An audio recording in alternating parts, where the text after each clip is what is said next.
அருட்பெருஞ்சோதி அருட்பெருஞ்சோதி தனிப்பெரும் கருணை அருட்பெருஞ்சோதி. எல்லா உயிர்களும் இன்புற்று வாழ்க, வள்ளல் மலரடி வாழ்க வாழ்க, கொல்லா விரதம் குவளை எல்லாம் ஓங்குக, நல்லோர் நினைத்த நலம் பெறுக, நன்றி நினைத்த எல்லோரும் வாழ்க இசைந்து. உலக மக்களே, அறிவார்ந்த அன்பர்களே, ஆண்மநேய ஒருமைப்பாட்டுடைய அன்பர்களே, வல்லப்பமான நமக்கு அள்ளிய திருவற்பாவிலிருந்து அருட்பெருஞ்சோதி ஆண்டவருடைய திருவிளையாடல்களை பார்த்து கொண்டிருக்கிறோம். இந்த பிரபஞ்சம் தோன்றிய காலத்திலிருந்தே அருட்பெருஞ்சோதி ஆண்டவர் எவ்வளவோ திருவிளையாடல்கள் செய்திருந்தாலும் கூட அதை உலகத்திற்கு தெரியப்படுத்தாமல் இருந்திருக்கின்றன. இப்போ அருட்பெருஞ்சோதியுடைய திருவிளையாடல் ஏன் கலியுகத்தினுடைய கடைசி கட்டத்தில் நடந்தது, அதன் முக்கியத்துவம் என்ன என்பதை தான் நாம் இத்திருவற்பாவிலிருந்தே பார்த்து கொண்டிருக்கிறோம்.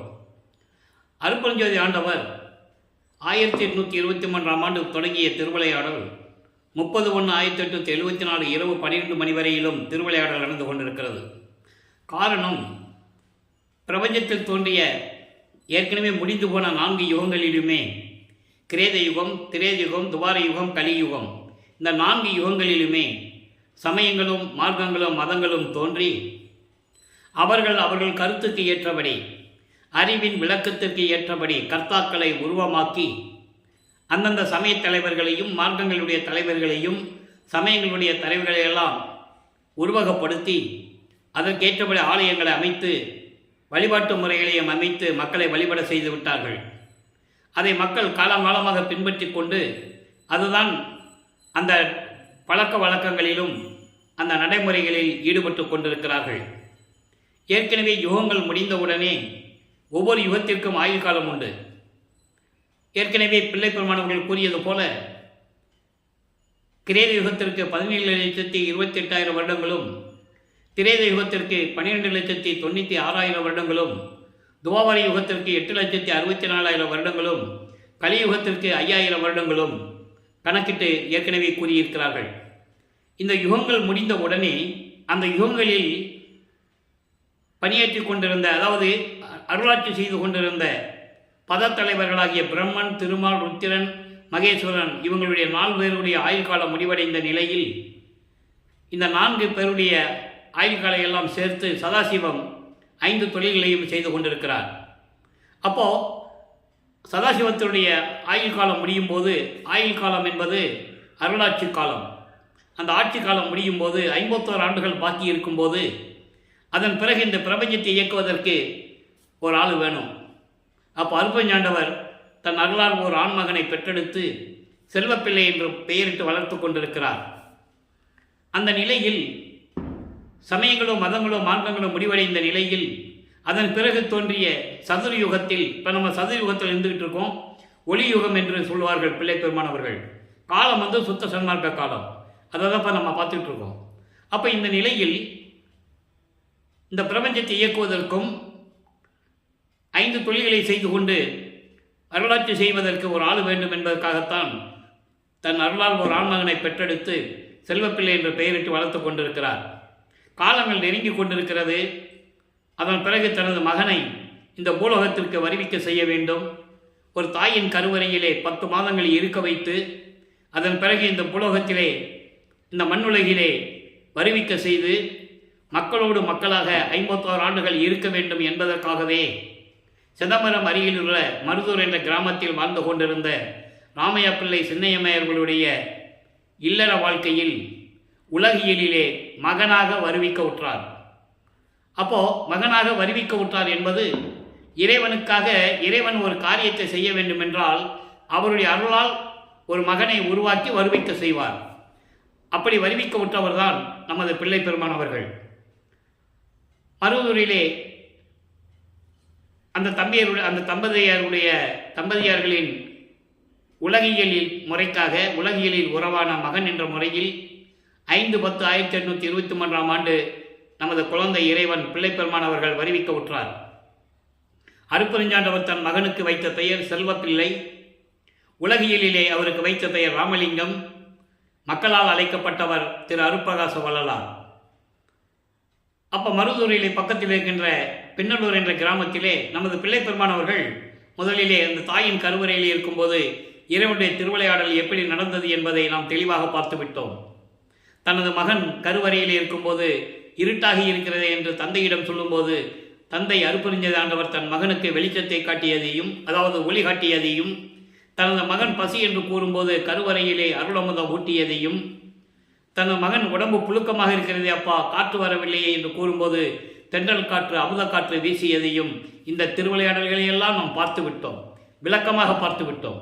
அதன் பிறகு பிள்ளைப்பெருமான் அவர்கள் இந்த மண்ணுலகத்தை தொடும்போது பதத்தலைவர்களாகிய பிரம்மன், திருமால், ருத்திரன் போன்ற பதத்தலைவர்களும் தேவர்களும் எங்களை ஆளப்போகும் அருள்கடலே என்று சொல்லி வாழ்த்து வரவேற்கிறார்கள். அந்த நிலையையும் பார்த்து விட்டோம். அதன் பிறகு சிதம்பரத்திலே ஒரு திருவிழாவை நடந்து இருக்கும்போது நமது குழந்தை இறைவன் 5 மாத குழந்தையாக இருக்கும்போது அந்த திருவிழாவுக்கு எடுத்து செல்கிறார்கள். இதெல்லாம் இறைவனுடைய திருவிளையாடல் நடந்துட்டு இருக்கு. இவங்க அந்த குழந்தையை கூட்டு போகணும், அங்கே இறைவன் ஒரு திருவிளையாடல் செய்யணும். இது நிர்ணயிக்கப்பட்டது. அப்போது அந்த நிலையில் தூக்கிட்டு போகும்போது அங்கே தில்லை ஜலத்திடையே திரை தூக்க தரிசித்த போது வேய்வகை மேல் காட்டாதே எந்தனக்கே வெளியாய் காட்டிய மெய்வரமா மெய்ப்பொருளை என்று கூறுவார். ஒவ்வொரு காலகட்டத்திலும் இறைவனுடைய திருவிளையாடல் எப்படி நடந்தது என்பதை நாம் பார்த்து கொண்டிருக்கிறோம். இதுவரையில் நாம் 321 எபிசோடை பார்த்துருக்கோம். இறைவனுடைய திருவிளையாடல் மட்டும் 321 பதிவு போட்டிருக்கோம். அதுக்கு முன்னால் 5 ஆண்டுகளாக நான் திருவருட்பாவினுடைய விளக்கங்களை பேசிக் கொண்டிருக்கிறேன். விளக்கங்களை இறைவன் கொடுத்த விளக்கங்களை கொடுத்து கொண்டிருக்கிறேன். நீங்கள் நம்ம யூடியூப்பில் பார்த்துக்கலாம். அப்போ இந்த நிலையில் இருக்கும்போது தனது மகனுக்காக வேய்வகை மேல்காட்டாதே என்பது எந்த விதமான உருவம் இல்லாமல், நீங்கள் எல்லாம் பார்த்துருப்பீங்க. இப்போ ஒரு சிவபெருமான் உதாரணத்துக்கு எடுத்துக்காட்டாக சிவபெருமானை பற்றி நீங்கள் எப்படி பார்த்துருப்பீங்க? தலையில் சடை போட்டிருப்பார், அதில் ஒரு கங்கையை வச்சிருப்பார், கழுத்தில் பாம்பு வச்சிருப்பார், கையில் சூலாயுதம் உடுக்க இதெல்லாம் இருக்கும். இது உருவம். இது சைவ சமயத்தினுடைய தலைவன் சிவபெருமான், அது அடையாளம். வைஷ்ணவ சமயத்தின் தலைவன் திருமால், அவருக்கு கையில் சங்கு சக்கரம் எல்லாம் இருக்கும். இந்த சங்கு சக்கரை யார் கொடுத்தது? அந்த விளக்கத்தை நம்ம ஏற்கனவே பார்த்துட்டோம். நெடுமாளுக்கு நேதி அளித்த நீர் மிடியே நீ அருள் மேவ விரும்பிலரோ, தெளிவாக சொல்லுவார் திருவருட்பாவில். அன்னைக்கு திருமாலுக்கு கேட்டான்னு சொல்லி சங்கு சக்கரத்தை கொடுத்தே இல்லை, நான் உன் பையன் தானே, என்ன இந்த பூலகத்து வரிக்கு வச்சுட்டு நீ வாட்டுக்கு கம்முன்னு இருந்தால் என்ன அர்த்தம் அப்படின்லாம் கேட்பார். அது அந்த விளக்கத்தை நம்ம ஏற்கனவே பார்த்துட்டோம். ஏன் சொல்ல வேண்டியிருக்கின்றால் ஒவ்வொரு நிலையை கூற வேண்டியிருக்க கடமை இருக்கிறது. அப்போ இந்த நிலையில் இருக்கும்போது இந்த உருவம் இல்லாமல் வெட்ட வெளியாக காட்டுகிறார். அதான் இந்த பாடலுடைய பொருள். மெய் உறவே மெய்ப்பொருளாம் என்று சொல்லுவார். உண்மையான தந்தையாகிய அருட்பெருஞ்சோதி ஆண்டவரே, எனது உண்மையான இறைவன் அருட்பெருஞ்சோதி ஆண்டவரே என்று கூறுவார். ஆக அந்த திருவிளையாடல் முடிஞ்சது. அதன் பிறகு காலங்கள் உருண்டோடுகிறது. ராமைய பிள்ளை அவர்கள் காலமான பிறகு சின்னைமை அவர்கள் இந்த 5 குழந்தைகளையும், ஏற்கனவே அவங்களுக்கு உலகியலிலே பிறந்த குழந்தைகள் 4 பேர், 2 ஆண் 2 பெண். அவர்கள் பிறந்தவர்கள், வல்லற்பமானவர்கள், வருவிக்க உற்றவர். அதை இங்கே நல்லா மனசில் வச்சுக்கணும். அப்போ இந்த நிலையில் 5 குழந்தை அவங்களுக்கு தெரியாது, இது இறைவனுடைய குழந்தைன்னு அவங்களுக்கு தெரியாது. அது மறைப்பு நிலையில் இருக்கும். இறைவனுடைய கட்டளையின்படி அது மறைப்பு நிலையில் தான் இருக்கும். உலகியல்ல யாருக்கும் தெரியாது. அது பிள்ளைப்பெருமான் தான் சொல்கிறாரு. அது பிற்காலத்தில் சொல்கிறது நம்ம ஒவ்வொன்றா விளக்கி சொல்லிக்கிட்டு இருக்கோம். அப்போது சின்ன காவனம் ஒரு கிராமத்துக்கு போகிறாங்க. பொன்னேரி பக்கத்தில், சென்னையை தாண்டி பொன்னேரின்னு ஒரு ஊர் இருக்குது. அங்கே ஒரு கிராமம் இருக்குது, சின்ன காவனம். அதான் அந்த அம்மா பிறந்த ஊர், சின்னைமையார் பிறந்த ஊர். அந்த ஊருக்கு போகிறாங்க. சில காரணங்களால் அங்கே இருக்க முடியல. அதன் பிறகு சென்னையிலே குடியேறுகிறார்கள். ஏழுகிணர் தெருவில், வீரசாமி முதலியார் தெருவில் அங்கே குடியேறுகிறார்கள். இப்போ அந்த இடத்துக்கு பேர் வள்ளலார் நகர். நமது குழந்தை இறைவன் வளர்ந்து கொண்டு இருக்கிறார். பள்ளியில் கொண்டு சேர்க்கணும், கொண்டு சேர்க்குறாங்க. அவரால் படிக்க முடியாது. காரணம், இறைவனுடைய திருவிளையாடல் அங்கே நடக்குது.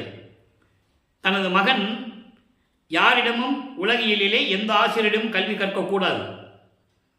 அதே நேரத்தில் தனது மகன் யாரையும் குருவாக ஏற்றுக்கொள்ளக்கூடாது, யாரிடமும் தீட்சையை வாங்கக்கூடாது.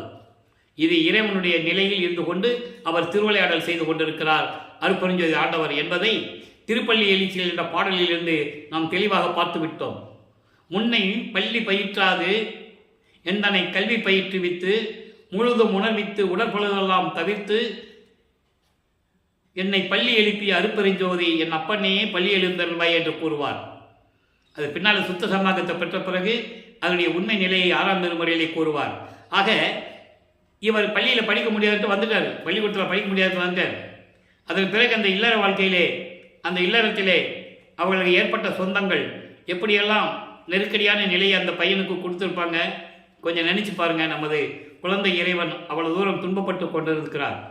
அவருக்கே யாருன்னு ஏன் பிறந்தோன்னு மன வருத்தத்தில் இருந்து கொண்டிருக்கிறார் நமது குழந்தை இறைவன். அப்போ அவர் மனம் ஒரு அமைதியான இடத்தை நாடுகிறது.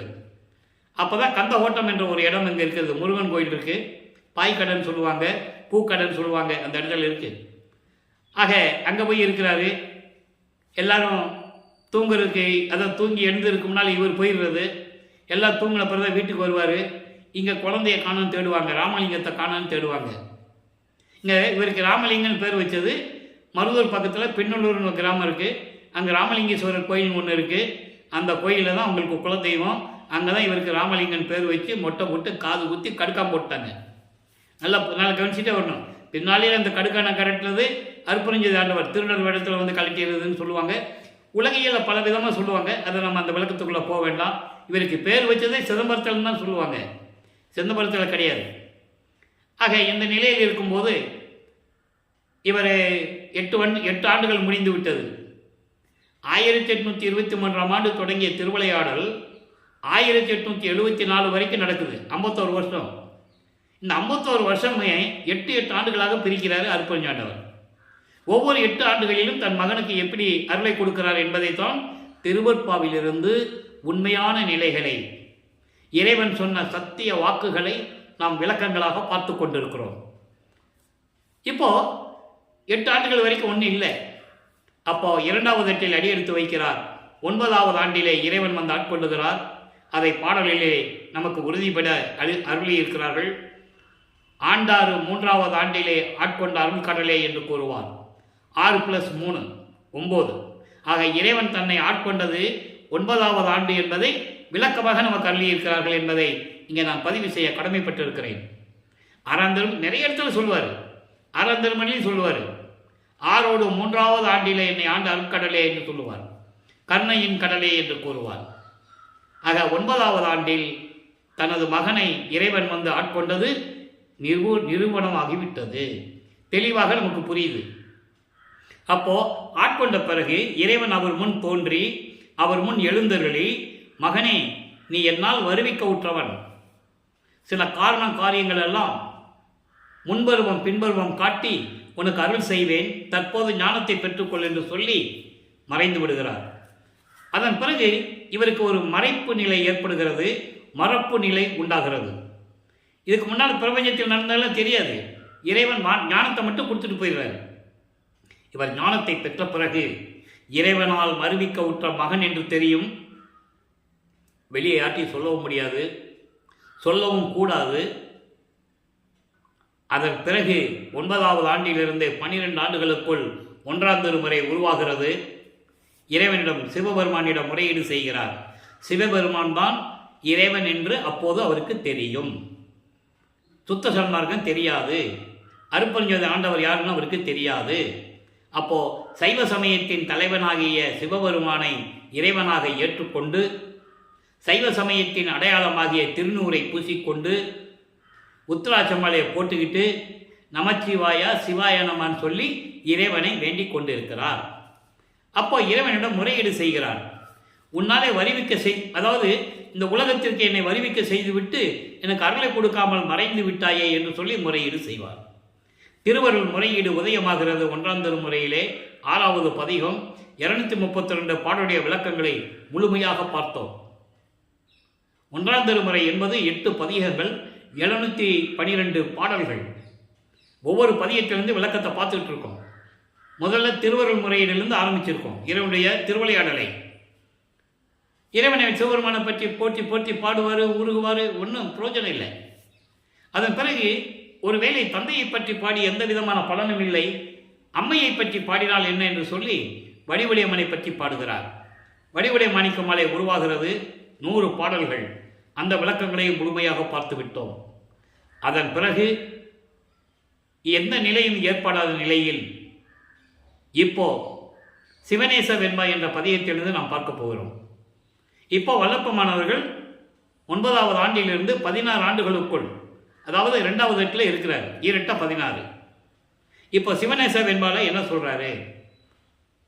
இதுக்கிடையில சிவநேச வெண்பால பார்த்துட்டு அதன் பிறகு என்ன நடந்தது என்பதை நம்ம தெளிவாக பார்க்க போகிறோம்.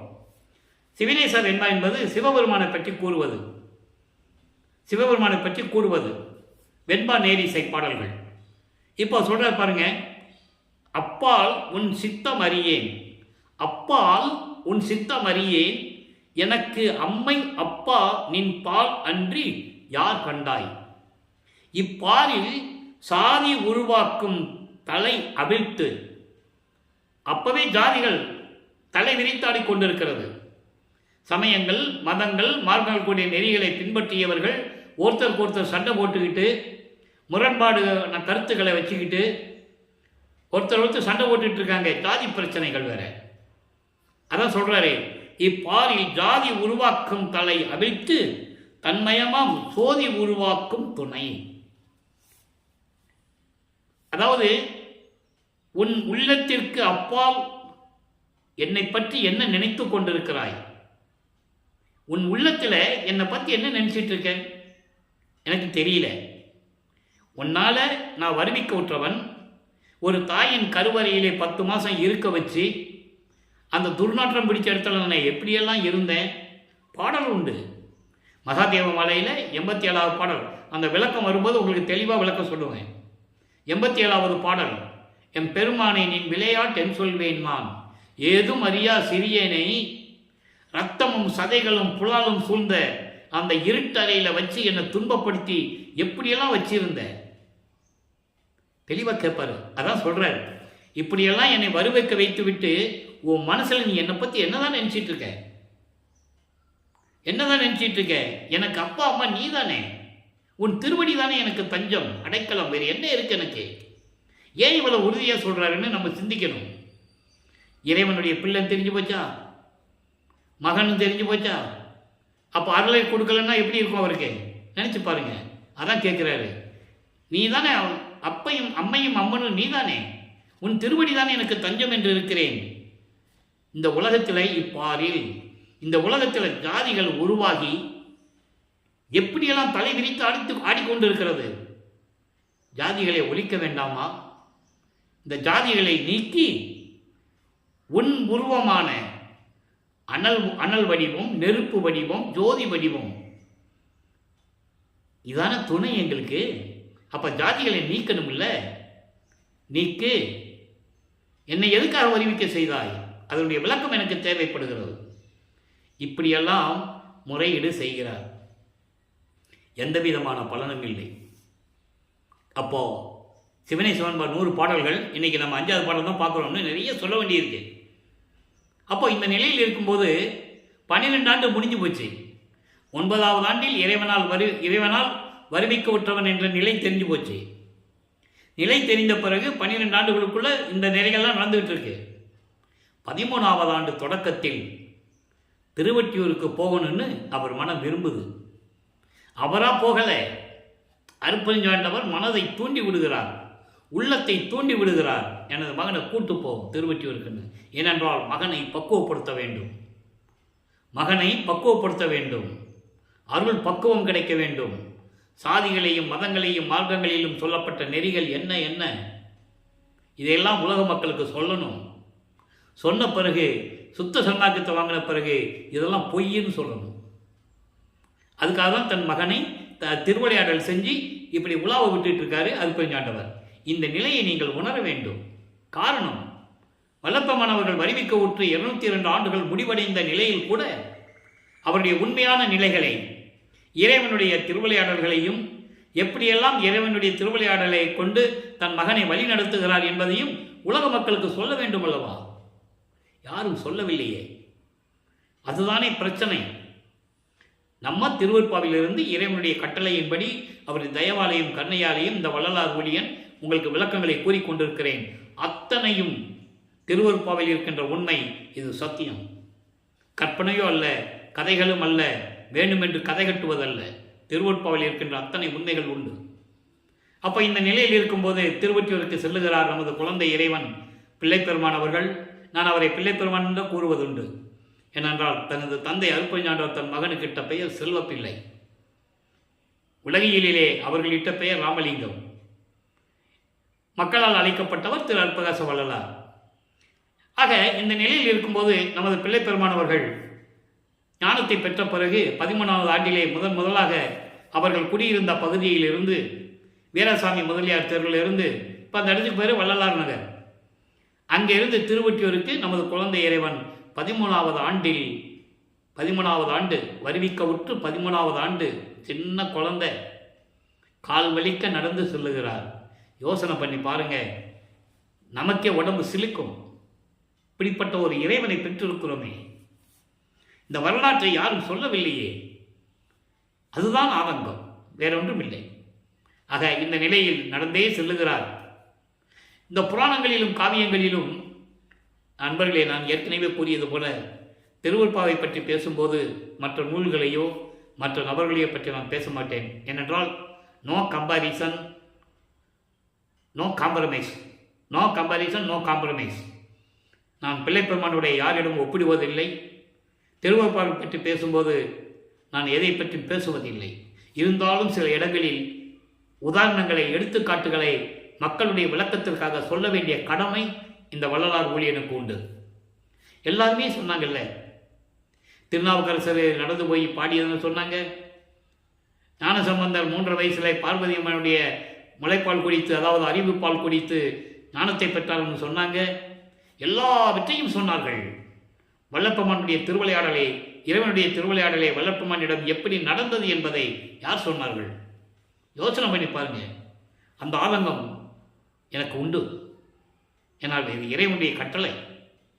ஆக இப்படியெல்லாம் இருக்கும்போது முதலாக நமது குழந்தை இறைவன் கால் வலிக்க நடந்து திருவொற்றியூருக்கு செல்லுகிறார். அங்கே இருக்கின்ற தியாகராஜர் பெருமானை பற்றி பாடுகிறார். 2ஆம் திருமுறை உருவாகிறது. 113 பதிகங்கள், 1207 பாடல்கள். இதுவரை நாம் 30 பதிகங்களுடைய விளக்கங்களை பார்த்திருக்கிறோம். அதனுடைய ஒரு சுருக்கம் பாடுவர். போய் தியாகராஜ பெருமானே, சிவபெருமானே, ஈசனே, என்னை இந்த பூலோக வருவிக்க செய்துவிட்டு என்னை இப்படியெல்லாம் அல்லல் படுத்துகிறாயே, இது ஒரு தந்தைக்கு அழகா? இது தர்மமா? இது நியாயமா? அப்படியெல்லாம் கேட்பார். 13 ஆண்டு இறைவன், குழந்தை இறைவன், நமது இறைவன் வல்லப்பெருமான், அவர் இறைவன் தான். அவருக்கு தெரியும். யார் மக்கள்கிட்ட சொன்னது? இல்லை. அப்போ அந்த நிலையில் இருக்கும்போது சிவபெருமானை பற்றி பாடுகிறார். காரணம், இவர் சைவ சமயத்திலிருந்து, சைவ குலத்திலிருந்து வருவிக்க உற்றதனாலும், இவர் வருவிக்க உற்ற அந்த குடும்ப சூழ்நிலைகள் சைவ சமயத்தை சேர்ந்ததாலும், சைவ சமயத்தின் தலைவனாகிய சிவபெருமானை இறைவன் என்று ஏற்றுக்கொண்டு அதில் கூறப்பட்ட சங்கற்ப விகற்பங்களில் ஈடுபட்டு கொண்டு, சங்கற்ப விகற்பங்கள் என்பது சைவ சமயத்தின் அடையாளமாகிய திருநீரை பூசிக்கொண்டு, சைவ சமயத்தில் இருக்கிறவன் திருநீர் பூச முடியாது. வைஷ்ணவ சமயத்தில் இருக்கிறவர்கள் நாமந்தம் போடுவாங்களே தவிர திருநீர் பூச மாட்டாங்க. ஏன்னா வித்தியாசம் தெரியணும்ல. அதனால தான் நீங்கள் சொல்ல வேண்டிய காரணம் இருக்கிறது. சைவ சமயத்தின் அடையாளம் திருநீர் பூசிக்கிடுவது, உத்தராட்சி மாலை போட்டுக்கிறது, தாடி வளர்த்துக்கிட்டு, காவி உடை போட்டுக்கிட்டு, இதெல்லாம் ஒரு அடையாளங்கள். அப்படி பார்த்தா இவன் சிவன் அடியார் என்று சொல்லுவதற்கு ஒரு அடையாளம். சுத்த சமாஜத்துக்கும் அடையாளம் உண்டு. அப்போ இந்த நிலையில் இருக்கும்போது சிவபெருமானை பற்றி முறையீடு செய்கிறார். என்னப்பா, என்னை வரவழைச்சிட்டு இப்படியெல்லாம் அலக்கழிக்கிறையே, இது நியாயமானலாம் கேட்பார். அப்புறம் இங்கே எதுவும் திருமுற்றுவார்களை எதுவுமே கிடைக்கல, அருள் கிடைக்கல, ஒன்றும் பிரயோஜனம் இல்லை. திருமுல்லை வாயிலுக்கு நடந்து செல்லுவார். அது கொஞ்சம் தூரம்.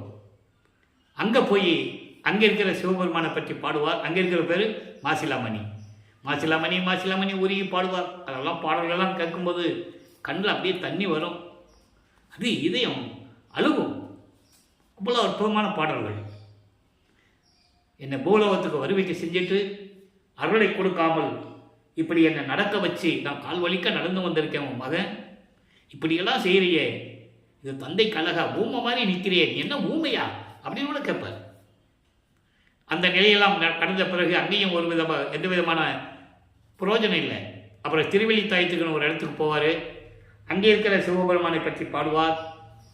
அங்கே தான் கந்த துணி கட்டிகிட்டு இருக்கியே, எனக்கு ஒரு துணியை கொடு, நானும் கட்டிட்டு நிற்கிறேன்.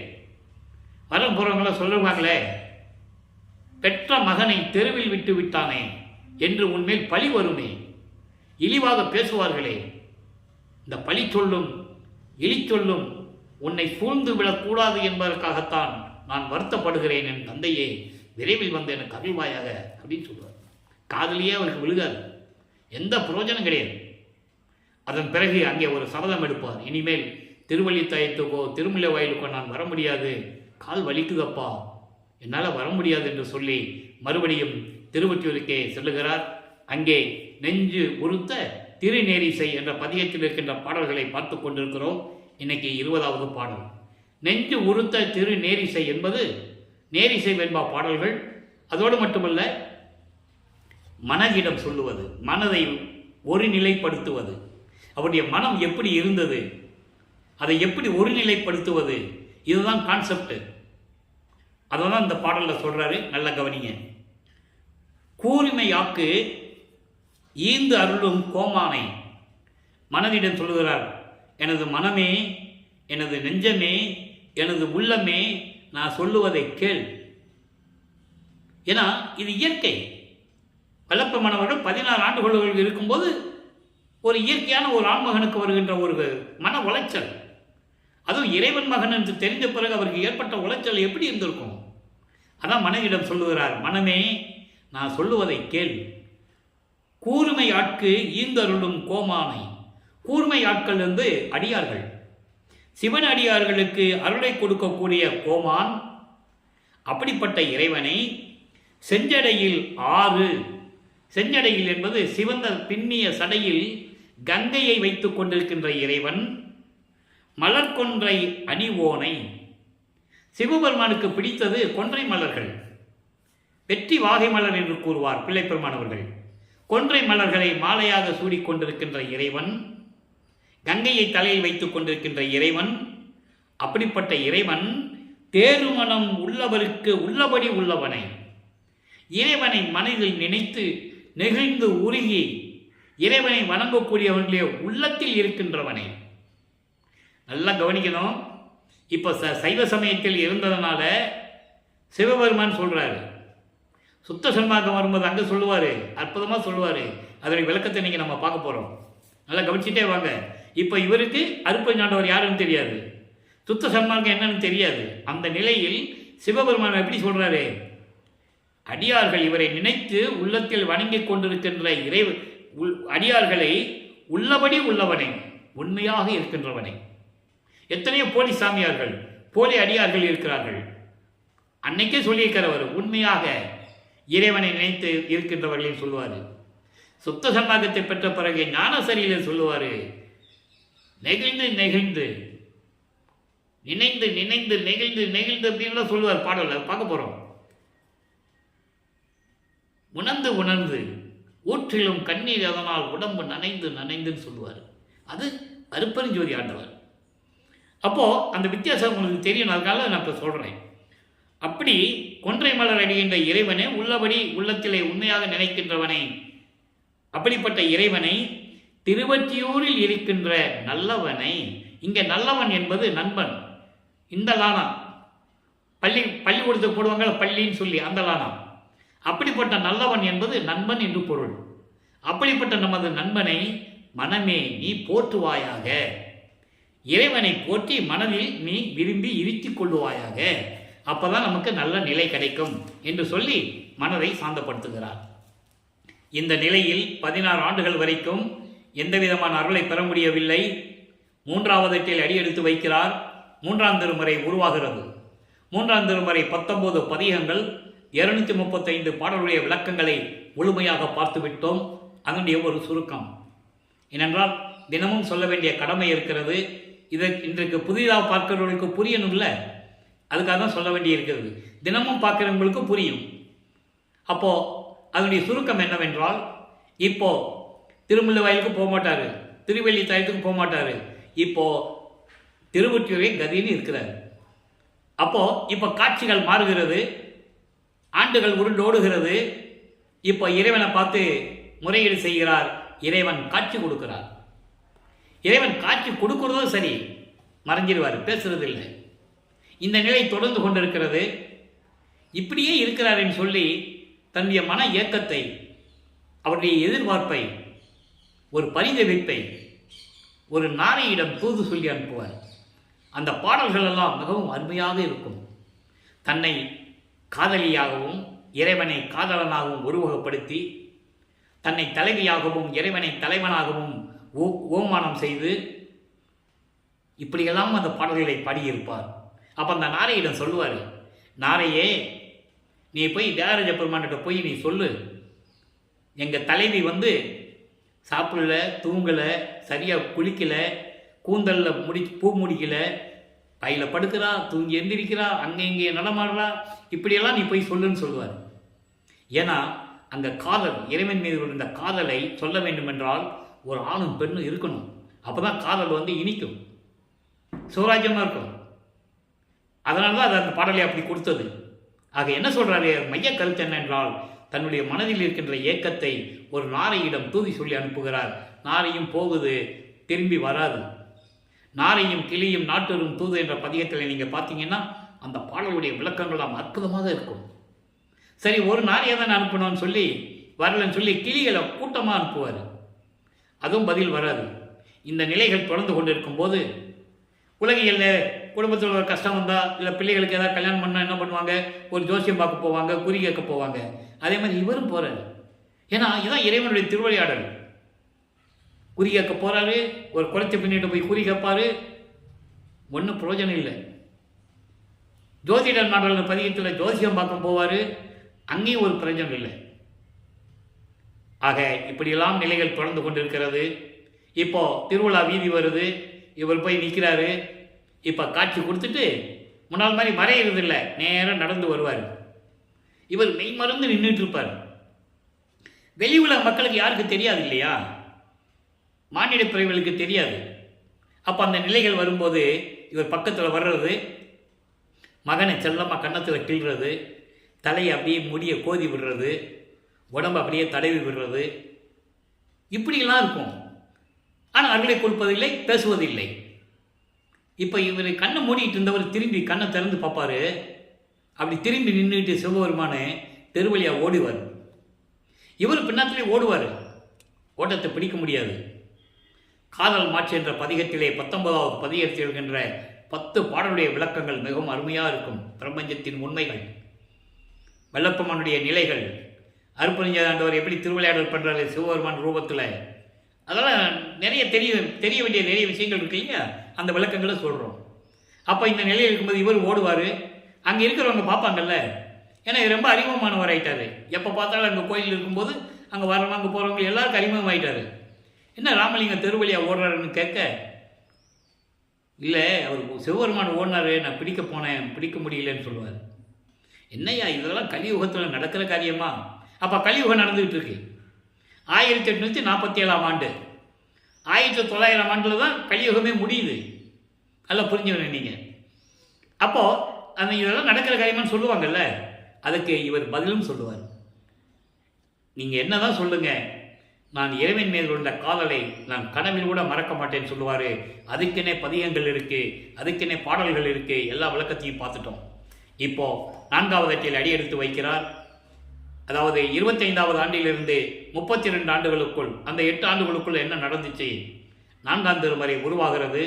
8 பதிகங்கள், 197 பாடலுடைய விளக்கங்களை முழுமையாக பார்த்துவிட்டோம். இப்போ வல்லப்பம்மன் அவர்கள் 27 ஆண்டு ஆகிறது, வரிவிக்க விட்டு கல்யாணம் பண்ணணும்னு சொல்கிறாங்க. இவர் முதல்ல முடியாதுதான் சொல்லுவார், ஏன்னா அப்படி தான் சொல்லணும். இப்போது அருப்பஞ்சாண்டவர் தான் இறைவன் தெரியும், சுத்த சன்மார்க்கம் இருக்கிறது தெரியும். இப்போ சமயங்களையும் மதங்களையும் மார்க்கங்களையும் விடணும், உறவுகளை பந்தங்களை பாசங்களை அற்று போகணும். இந்த நிலையில் இருக்கும்போது இறைவனுடைய திருவிளையாடல் நடக்குது. இவருக்கு கல்யாணம் பண்ணணும்னு சொல்கிறாங்க, இவர் முடியாதுன்னு சொல்கிறாரு. அப்போ ஒரு சாமியார்கிட்ட கூப்பிட்டு போகிறாங்க. தெரியும் அவங்களுக்கு, இவருக்கு தெரியும் அது அருப்பஞ்சாண்டவர் தானே. அவர் மகனே அதெல்லாம் ஒன்றும் பண்ணாதப்பா, நீ ஏற்றுக்கோன்னு சொல்லுவாங்க. அதனுடைய விளக்கத்தை நேற்று கூட ஒரு பாடலில் விளக்கமாக நான் சொல்லியிருக்கேன். நேற்று நீ பார்த்தீங்கன்னா பிள்ளை பெருவனபத்தில் ஒரு பாடல் விளக்கம் சொல்லியிருக்கேன். நான் ஒரே ஒரு பெண்ணை தான் தொட்டேன், அப்போ கூட நான் கலக்கவில்லை என்று கூறுவார். அவ்வளவு விளக்கங்கள் திருவருட்பாவிலே இருக்கிறது.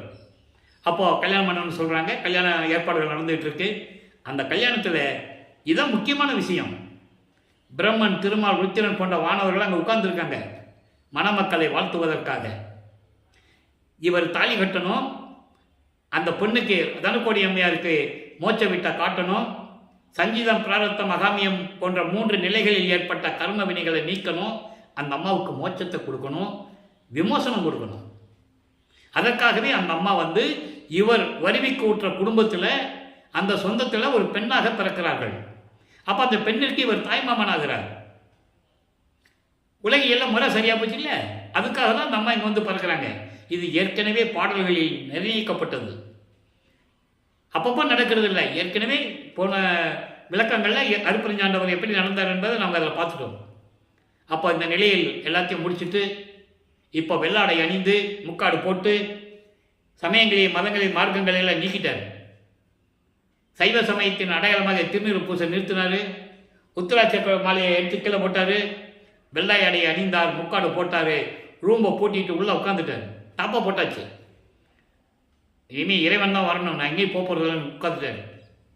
இறைவன் மகனை தேடி பூலோகத்திற்கு அந்த தெருவழியாக கால் வலிக்க நடந்து தன் அருளால் கதவை திறந்து ஒரு காலை வீட்டுக்குள்ளே வச்சு ஒரு காலை வீட்டுக்கு வெளியே வச்சு மகனை கூப்பிட்டு எப்படி அருளை கொடுத்தார் என்பதை 100 பாடல்களில் இருக்கின்ற விளக்கங்களை பார்த்து விட்டோம்.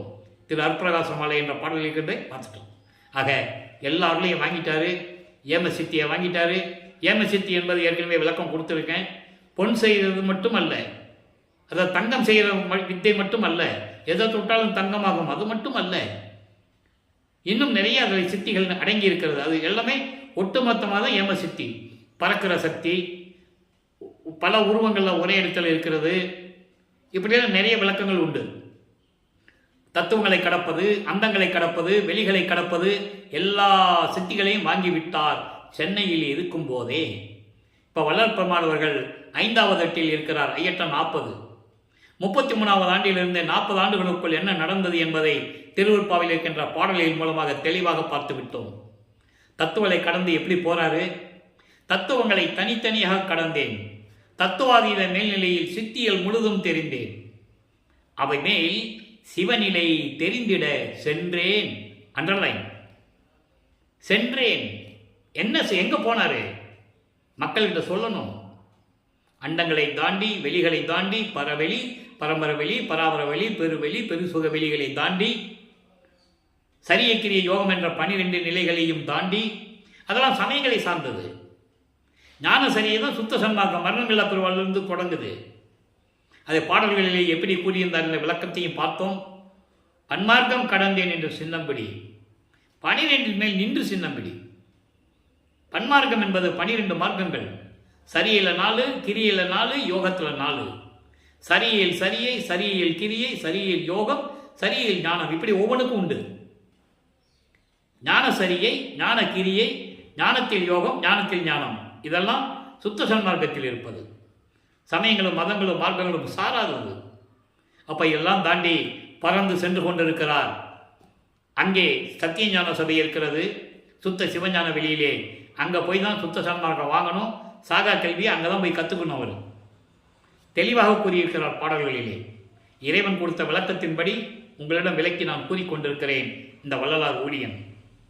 ஆக இந்த நிலையில் இருக்கும்போது எல்லாம் பார்ப்பாங்கல்ல, நீங்கள் சினிமாவில் கூட பார்த்துருப்பீங்க. வானத்திலிருந்து பறந்து வர்றது, அங்கேருந்து மலர் தூவுறது, இதெல்லாம் நடக்கும் இல்லையா? அதே மாதிரி தான் போகும்போது எல்லாம் பார்த்துட்டு இருக்காங்க. எல்லா உலகத்திலையும் பார்ப்பாங்கல்ல போகும்போது. அப்போ தேவர்கள்லாம் அங்கே காத்துட்டு இருக்காங்க. தேவர்கள், பிரம்மன், திருமால் எல்லாமே அங்கே சத்தியஞான சபை படிக்கு கீழே தான் நிற்கிறாங்க. படிக்கு உள்ளே போக முடியாது. அங்கே என்ன நடந்தாலும் இவங்க கீழே இருந்து தான் பார்க்கணும். ஏனென்றால் கொலையும் புலையும் தவிர்த்தவர்கள் தான் அந்த சத்தியஞான சபைக்குள்ளே போக முடியும். அதன் அடிப்படையில் தான், அந்த நெறிமுறைகளின் அடிப்படையில் தான் வள்ளற்பெருமானவர்கள் இங்கே வடலூரிலே நமக்கு சத்தியஞான சபையை நிறுவி கொடுத்தார்கள் என்பதை இங்கே நான் பதிவு செய்ய கடமைப்பட்டிருக்கிறேன். அதான் சொன்னார், கொலையும் புலையும் தவிர்த்தவர்கள் உள்ளே புகுதல் வேண்டும். வானவர்களுக்கே அப்படின்னா அப்புறம் மனிதர்களுக்கு சொல்லவா வேணும்? அதை சொல்லி ஆகணும் இல்லை? அதனால தான் சொல்கிறார். பல பாடல்கள் உண்டு திருவருட்பாவிலே. இந்த நிலையில் இருக்கும்போது மகனை தந்தை வரவேற்கிறார். மகனை இந்த ஆடைகளை எல்லாம் கலைந்து விட்டு முக்காடு போட்டு தானே போறாரு.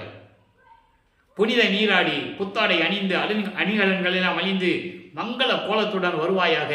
2.5 நாளிகையில் உனக்கு மணிமுடி சூட்ட வேண்டும், பொற்காப்பு அணிய வேண்டும். பொற்காப்பு என்பது கையில் ஒரு காப்பு போடுறது, இளவரசன் என்ற ஒரு அடையாளம், தந்தைக்கு அப்புறம் மகன்தான் என்ற ஒரு அடையாளம். நாட்டாமைக்காரன் போடுவாங்க, ஜமீன்தார்கள் போடுவாங்க, உலகில் இதெல்லாம் நடக்கும். இந்த நிலையில் இருக்கும்போது மகனே சுத்த சன்மார்க்கத்தை பெற்றுக்கொள். இதை எல்லாமே பார்த்துட்டு இருக்காங்க, விண்ணுலகத்தில் எல்லாரும் பார்த்துட்டு இருக்காங்க. சுத்த சன்மார்க்கத்தை பெற்றுக்கொள், இனிமேல் இது உன்மார்க்கம். அதனால பின்னால் சொல்வார் என் மார்க்கம் என்று சொல்லுவார். சுத்த சன்மார்க்கத்தை வாங்கியாச்சு அப்பா கிட்ட இருந்து சாகா கல்வியை கற்றுக் கொடுக்கிறார், கற்றுக்கொள்ளுகிறார். நாகாதிபனும் அயனும் ஆளும் நறுமுறும் எனவே இதெல்லாம் சொல்ல வேண்டிய கடமை. ஏன்னா இது உண்மைகளை மக்களுக்கு சொல்லணும். இவர் வந்தார் ஏதோ பேசுகிறாரு, வாய்க்கு வந்தபடி பேசிட்டு போயிட்டாருன்னு நீங்கள் நினைக்கக்கூடாது.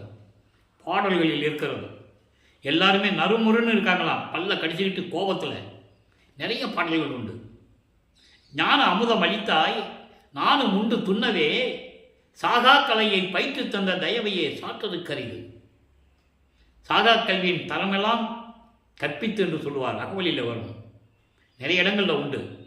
அப்போது சாகா கல்வியை கற்றுக்கொண்டு பூலோகத்திற்கு திரும்புகிறார். இப்போ வல்லப்பமானவர்கள் 41வது ஆண்டிலிருந்து 48 ஆண்டுகளுக்குள் என்ன நடந்தது என்பதை நாம் பார்த்து கொண்டிருக்கிறோம். இப்போ லைவாக பார்த்துட்டு இருக்கோம். ஏன் இன்னும் ஆண்டுகள் இருக்கிறது, இன்னும் 11 வருஷம் பாக்கி இருக்கே. அப்போ என்ன நடந்தது என்பதை பார்த்தோம். கருங்குழியிலே உறைவிடமாக இருந்தது. அங்கே இருக்கும்போது தான் ஜீவகானிய ஒழுக்கத்தை இந்த பிரபஞ்சத்திற்கு தெரியப்படுத்த வேண்டும், மக்களுக்கு எடுத்து சொல்ல வேண்டும். அதற்கு ஒரு தர்மசாலை வேண்டும். பசி, பிணி, தாகம், இச்சை, எளிமை, பயம், கொலை, இது பசியும் கொலையும் பரஜீவகாரணியம், மீதெல்லாம் அபரஜீகாரணியம் என்ற விளக்கத்தை எல்லாம் ஜீவகாரணிய ஒழுக்கத்தில் நம்ம ஏற்கனவே பதிவை கொடுத்துருக்கோம். ஒரு வாரத்துக்கு முன்னால் நீங்கள் பார்த்துக்கலாம். அப்போ இந்த நிலையில் இருக்கும்போது பார்வதி மக்கள் கொடுத்த அந்த இடத்திலே ஒரே நாளிலே 23/5/1867 தர்மசாலையை நிறுவி அன்றே அணை அடுப்பை மூட்டி உணவை சமைத்து பசியை போக்கிக் கொண்டிருக்கிறார். நம்மளையெல்லாம் படைத்து காத்து கொண்டிருக்கின்ற இறைவன் அருப்பஞ்சோதி ஆண்டவராகிய வல்லப்பெருமானவர்கள். இப்போ நம்மளையெல்லாம் யார் படித்தது? வல்லப்பெருமான். ஏன்னா பிரம்மன் திருமால் ருத்திரன் ஆயுஷ்காலம் முடிஞ்சு போச்சு. அவங்கெல்லாம் கலியுகத்தோட முடிஞ்சு போச்சு. 30/1/1874 இரவு 12 மணியிலிருந்து இந்த பிரபஞ்சத்தை இயக்குவது யார்? திருவருட்பாவில் கண்ட உண்மை. திருவருட்பாவை படிங்க, தெரிஞ்சிடும்.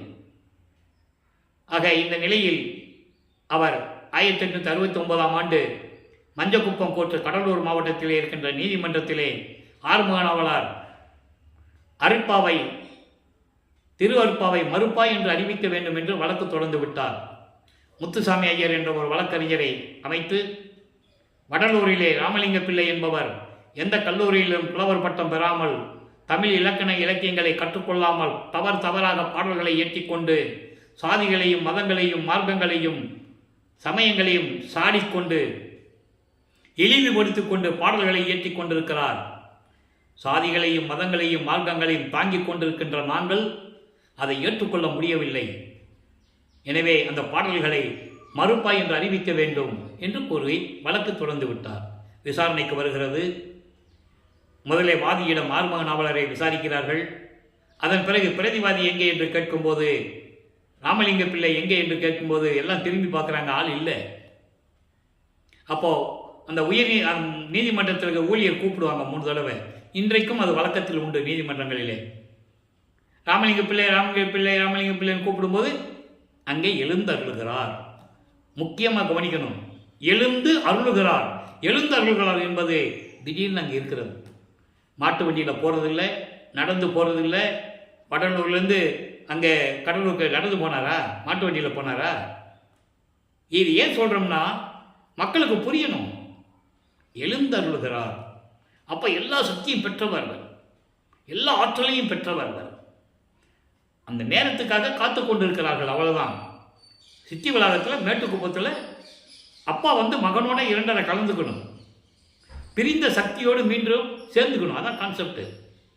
51 வருஷம் தனது மகனை பூலோகத்திலே உலாவ விட்டு உலக மக்களுக்கு சுத்த சன்மார்க்கத்தை தெரிவித்து விட்டு அதன் பிறகு மகனோட அருட்பெருஞ்ஞானத்தோட சேர்ந்துக்கணும். கதவை பூட்டிட்டு மறைஞ்சிடுறது இல்லை. அப்படி மறைஞ்சிடுன்னு சொல்லவே கூடாது. இறைவன் மகனோடு சேர்ந்து ஒளிமயமாகிட்டாங்க, ஒரே இறைவன் ஆயிட்டாங்கன்னு சொல்லணும். அப்போ தான் மக்களுக்கு புரியும். மறைஞ்சிட்டாங்கன்னு அப்படி மறைஞ்சிட்டு எங்கே போனார் கேட்பாங்கல்ல. அதனால தான் பல கதைகள் உருவாக்கினார்கள். அதெல்லாம் விளக்கத்துக்குள்ளே போக வேண்டாம். அதெல்லாம் பேசணும்னா நான் மணிக்கணக்கில் பேசுவேன். அதெல்லாம் வேண்டாம். இறைவன் ஆகிட்டார், அவ்வளோதான். ஆக இந்த நிலையில் இருக்கும்போது, தர்மசாலையில் இருக்கும்போது உத்தரஞான சிதம்பர மாலையிலே எப்படி உருவாச்சு, சமாதி வற்புறுத்தலை எப்படி மக்களுக்கு தெரிவித்தார், அருப்பெருஞ்சோதி நடராஜபதி மாலை. நடராஜபதினு சொன்ன உடனே நீங்கள் நடராஜன்கிட்ட போயிடக்கூடாது. அவர் சைவ சமயத்தின் தலைவர், கர்மசித்தன். அதோடு முடிச்சுக்கணும். சமயங்களையும் மார்க்கங்களையும் மதங்களையும் ஜாதிகளையும் பற்று கொண்டவர்கள் நீங்கள் இருக்கலாம், அது உங்களுடைய சுதந்திரம். ஆனால் சுத்த சன்மார்க்கத்திற்கு வந்த பிறகு, அருட்பெருஞ்சோதி என்று வாயால் இறைவனை கூப்பிட்ட பிறகு நம்ம எப்படி இருக்கணும், அதுதான் முக்கியம். அப்படி இருந்தாலும் இறைவன் அவர்களை பெற முடியும் என்று வல்லற்பமானி கூறுகிறார். அவங்க அப்பா வந்து மகன்கிட்ட சொன்னதே சொல்றார் பாட்டில், மகனே பார்த்துக்கோ, எல்லாம் ஏமாத்துவாங்க, ஒத்தாரின் எளிந்தாரின் நேர்கண்டு உவக்க, ஒத்தாரை வாழ்விப்பது உத்தர சிதம்பரம், உத்தரஞான சிதம்பரமே தெளிவாக சொல்லியிருக்கார். ஆக இந்த நெல்லில் இருக்கும்போது இப்போ அருட்பெருஞ்சோதி, அதாவது நடராஜபதி மாலை எப்படி சொன்னாங்க, எப்படி விளக்கங்கள், சர்க்குணமணி மாலை எப்படி விளக்கங்கள் என்பதெல்லாம் பார்த்துக்கிட்டோம். இப்போ லைவா 6ஆம் திருமுறையிலே மாயை வலிக்க அழுங்கள், மாயை வலிக்க அழுங்கள் என்பது மாயைகளை நீக்க வேண்டும் என்பது இறைவனிடம் மன்றாடி கேட்பது. அழுங்கள் என்பது மன உறுதியோடு மன்றாடி கேட்பது. ஏன்னா இவர் இதுக்கு முன்னால் இருந்த நிலைகள் வேறு, அதையும் சொல்லணும். அதான் இந்த பதியத்தில் சொல்கிறாரு. நம்ம அதை பார்த்துக்கிட்டு இருக்கோம், நல்லா கவனிங்க. கொடிய வெம்புலி குணத்தினேன், கொடிய வெம்புலி குணத்தினேன். பயங்கரமான கோபமான புலி இருக்கிறதே, அந்த புலிக்கு என்ன குணம் இருக்கும்? அந்த அளவில் நான் குணத்தில் இருந்தேன். எப்போ? சமயங்களையும் மதங்களையும் மார்க்கங்களையும் சார்ந்திருந்த போது, இந்த பூலோகத்திற்கு வறுமைக்கு விட்டு 32 ஆண்டுகள் வரையிலும் நான் அந்த நிலையில் இருந்தேன். உதவா கூவம் நேர்ந்துளேன். உதவா கூவம் என்பது பாலும் கிணறு. பாலும் கிணறுல எதுக்கு பிரயோஜனம்? பாலும் கிணறுல விழுந்தா என்ன ஆகும்? கை கால் சேதமாகும், உயிர் போகும். தண்ணி இருந்தால் தப்பிச்சுக்கலாம், நீச்சல் தெரிஞ்சால் தப்பிச்சுக்கலாம் இல்லையா? அப்போ உதவா கூவம் அப்படின்பது பாலும் கிணறு. அது எதுக்குமே உபயோகப்படாது. பாவமே பயின்றேன், பாவ செயல்களையே செய்து கொண்டிருந்தேன். எப்போ? அப்போ சமயங்களிலும் மதங்களிலும் மார்க்கங்களில் இருக்கும்போது. அப்புறம் கொடிய நெஞ்சனேன், கொடிய மனம் கொண்டவன், குங்குமம் சுமந்த கழுதையேன். குங்குமம் சுமந்த என்பது, குங்குமம் என்பது பொதி சுமந்த, கழுதை பொதி சுமக்கும். அந்த மாதிரி நான் இருந்தேன், பொதி சுமந்த கழுதை போல இருந்தேன் நான். அதோடு மட்டுமல்ல, அவ்வப்பொழுதையே கழிப்பேன். வீணாக பொழுதை போக்கிக் கொண்டிருந்தேன். என்னன்னே எனக்கு தெரியாது. நீ வேற வருகை செய்துவிட்டு நீ போயிட்ட. அப்ப நான் அந்த நிலையில் அப்படிதான் இருந்தேன். வீணாக பொழுதை போக்கிக் கொண்டிருந்தேன். விடியும் முன்னரே எழுந்திடாது. விடியலுக்கு முன்னால் எழுந்திருக்கணும். அப்படி எழுந்தாம உறங்கும் மூடனானேன். சோம்பேறியா இருந்தேன். முழு மூடரில் பெரியேன். மூடனா இருந்தேன். அறியாமையில் இருந்து கொண்டிருந்தேன். ஒன்றும் தெரியாது எனக்கு. இப்போ சுத்த சன்மார்க்கத்தை கொடுத்துட்டேன். இப்போ நான் உனக்கு அடிமையாவதற்கு என் செய்ய கடவேன். இப்போ உனக்கு அடிமையாகணும்னா, உன்னுடைய அருளை வாங்கணும்னா நான் என்ன செய்யணும்? அப்பனே என்னை ஆண்டு கொண்டு அருளே, என்னை ஆட்கொண்டு எனக்கு அருள வேண்டும் என்று கூறுகிறார். நிலைகள் மாறுகிறது. இதே நிலையை பிள்ளை பெருவிண்ணப்பம் பதிகம் 20 பிள்ளை பெருவிண்ணப்பத்தில் 44வது பாடல். அருமையான பதிகம். இது ஏற்கனவே நிலுவையில் நான் வைத்திருந்தேன். காரணம், இப்போதான் இந்த பாடலை சொல்ல வேண்டிய கடல் அதாவது காலம் இறைவன் கொடுத்த கட்டளை தான், நானா சொல்றது இல்லை.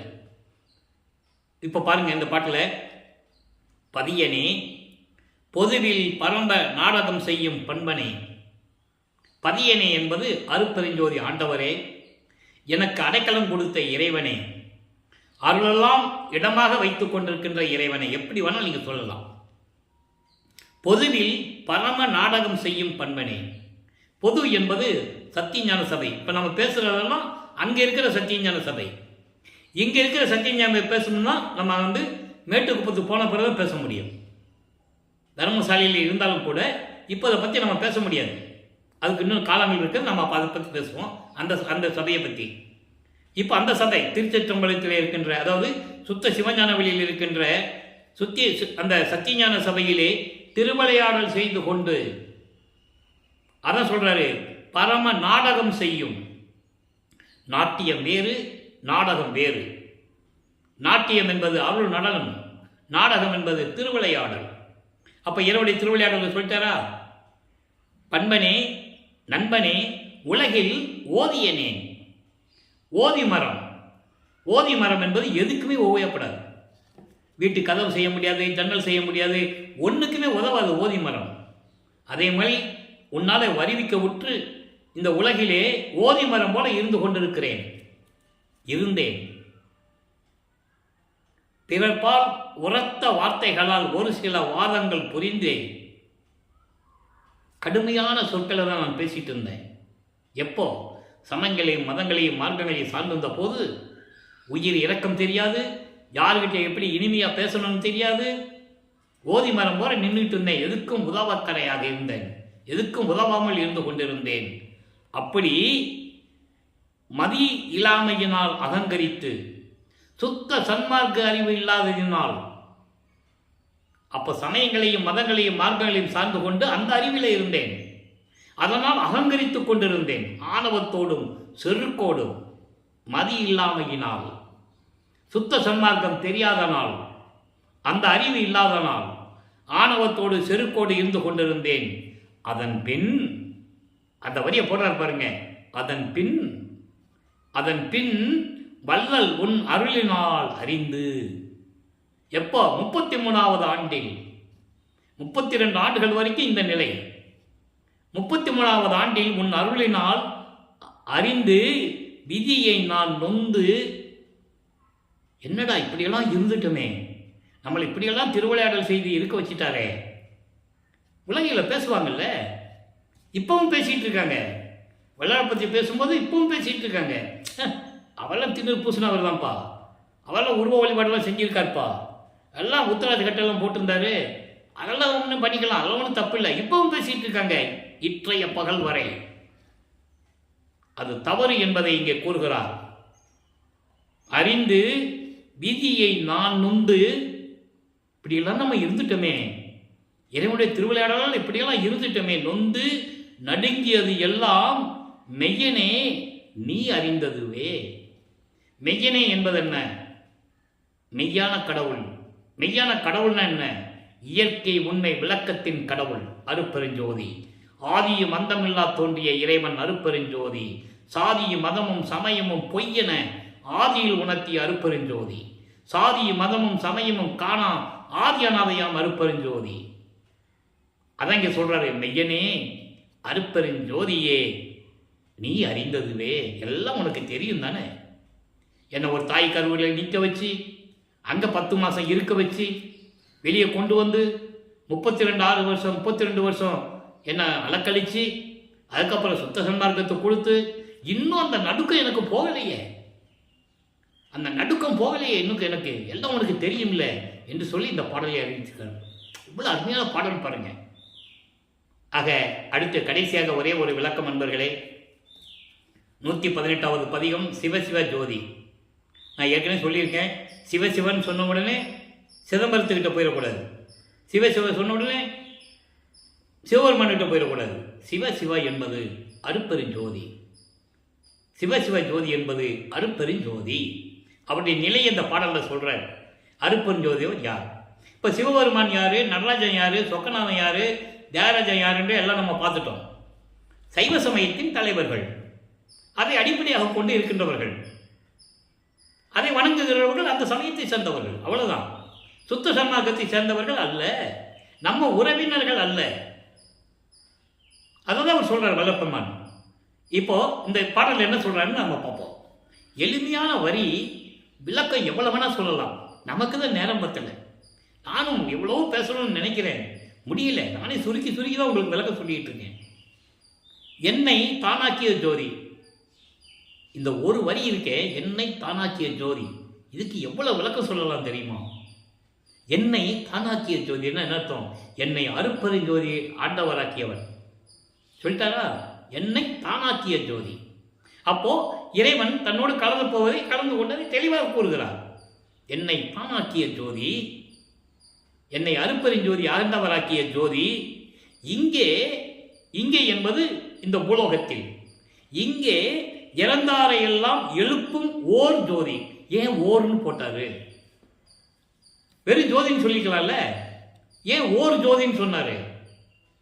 தனித்தலைமை பெரும்பதி, ஒப்பற்ற இறைவன், யாரிடையும் ஒப்பிட முடியாத இறைவன், யாருக்கும் நிகரில்லாத இறைவன். எப்படி? இறந்தவரை எழுப்புகின்றவர். இறந்தவர் என்பது ஏற்கனவே இறைவன் கொடுத்த விளக்கத்தை உங்களுக்கு நான் தெளிவாக கூறியிருக்கிறேன். இறந்தவர் என்பது சுத்த சன்மார்க்கத்தின் நெறிகளை தெரியாமல் இறந்தவர்கள். சுத்த சன்மார்க்கத்தை தெரிந்து கொண்டு அதை பின்பற்றாதவர்கள் செத்தவர்கள். அகவல் அந்த பாடல்கள் நிறைய வரும். இப்போ இறந்தாரை எழுப்பும், எல்லாம் எழுப்பும் ஜோதி.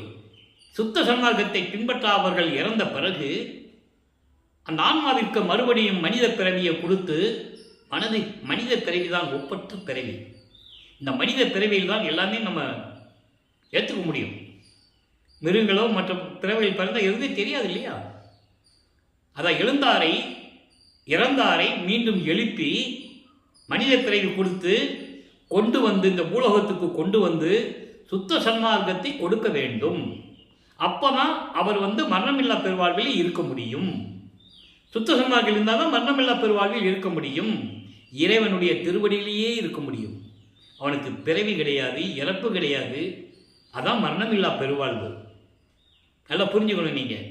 அப்ப இந்த நிலையில் இருக்கும்போது அப்படிப்பட்ட ஒரு ஒப்பற்ற ஜோதி அன்னைக்கு மிக்க அருள் ஜோதி. தாய் தான் சிறந்தவள். அன்பு காட்டுவதிலேயோ பாசம் காட்டுவதிலேயோ தாய் தான் சிறந்தவள் ஒரு குழந்தைக்கு. அதை விட, அப்படிப்பட்ட தாயை விட உயர்ந்தவன் என் தந்தை அருட்பெருஞ்சோதி. நீயே என் தந்தை அருளுடையாய், என்னை நேர்ந்து பெற்ற தாயே என்று கூறுவார்.